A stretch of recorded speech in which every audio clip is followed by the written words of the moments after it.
Alors, bienvenue au premier salon du handicap et des achats responsables. On est très heureux de recevoir Jean-Pierre Le Tartre, président France, Luxembourg et Maghreb de EY. Alors, Bonjour. je vous laisse juste peut-être vous présenter, expliquer un peu la raison de la présence de EY ici. Écoutez, donc, vous l'avez dit, je suis président d'EY pour la France, Luxembourg et le Maghreb. Pourquoi on est ici? Parce qu'on a initié depuis quelques années une vraie politique du handicap, donc en mettant en place des moyens, une mission handicap, et en travaillant à la fois sur le recrutement et aussi sur les achats qu'on dit responsables envers des entreprises dédiées aux personnes en situation de handicap. Pourquoi on a fait ça? Non pas, j'allais dire, uniquement pour respecter la contrainte réglementaire, mais c'est parce qu'en même temps, on a lancé un grand projet de transformation de EY pour adapter notre entreprise à un monde nouveau qui se prépare, un monde différent, plein d'imprévus, d'inédits.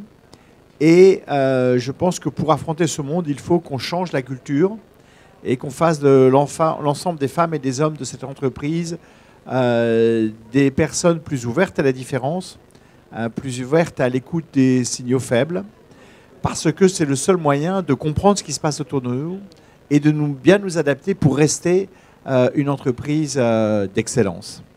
Et recruter des situations en personnes de handicap, c'est un excellent vecteur de changement culturel. Alors du coup, j'aimerais vous demander quelles sont les initiatives en faveur du travail des personnes handicapées qui fonctionnent déjà chez EY et voilà, que vous me parliez un peu de ces enjeux-là au sein d'EY. Oui, le premier sujet, c'est d'abord d'arriver à recruter des personnes dans cette situation. C'est très compliqué, c'est pas facile. Nous, on a, bien entendu, on recrute dans des écoles de commerce, dans des universités, des gens qui ont en général de bons diplômes. Et comme c'est compliqué, on a décidé d'aller dans les écoles, dans les universités, aider les personnes en situation de handicap, les préparer à passer des entretiens de recrutement, à se présenter, etc.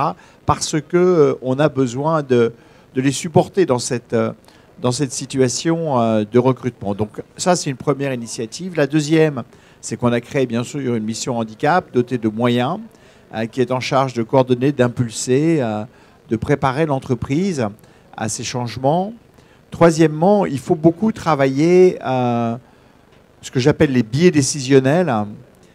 Et on a lancé une formation qui a suivi l'intégralité de mes associés sur les biais décisionnels parce qu'on se rend compte qu'il y a au fond un tas d'interdits, un tas de visions fausses sur ces situations et que donc il faut préparer et ouvrir les esprits à accueillir des personnes en situation de handicap.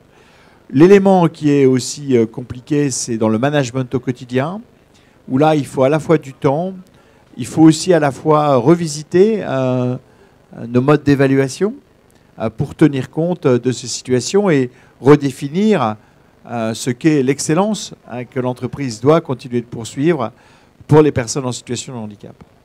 Alors justement, si vous deviez un peu me donner quelques objectifs que vous aimeriez atteindre dans le futur, c'est-à-dire poursuivre en fait cette politique que vous êtes en train de mettre en place. Oui, je voudrais poursuivre, je voudrais augmenter le nombre de recrutements qui est insuffisant aujourd'hui. Et je reconnais on a des métiers, dans les métiers au service de nos clients qui sont des métiers, bien entendu, de nomades. Donc ça peut compliquer les choses, mais il faut qu'on poursuive fortement cet effort. Et donc, mon objectif premier, c'est d'augmenter le nombre de recrutements de personnes en situation de handicap. Alors, j'aurais encore une dernière question, peut-être là plus spécifiquement sur le Salon du handicap. C'est le premier Salon du handicap et des achats responsables. Qu'est-ce que vous en attendez? D'abord, EY est un fidèle des créations de salons que peut faire le groupe Les Échos. Mais je crois que j'attends justement de changer la perception de cette question de la situation de handicap pour les entreprises et de pousser justement l'idée, la réflexion sur ça fait partie de la stratégie.